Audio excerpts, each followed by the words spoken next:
நீங்கள் போனீங்கன்னா கூட பார்க்கலாம். பெரிய கோயிலில் வந்து உள்ளர நுழைந்து கடைசியில் வந்து இடது புறம் மூலையில் இது இருக்குது பாருங்கள்.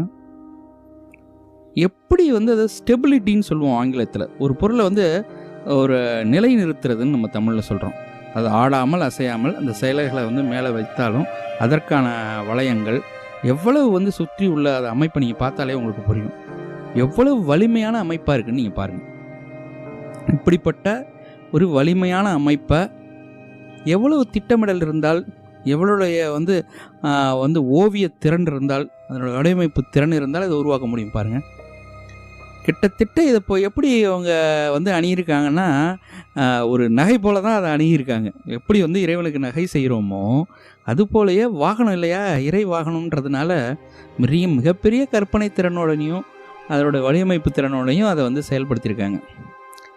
இப்போ உங்களுக்கு இது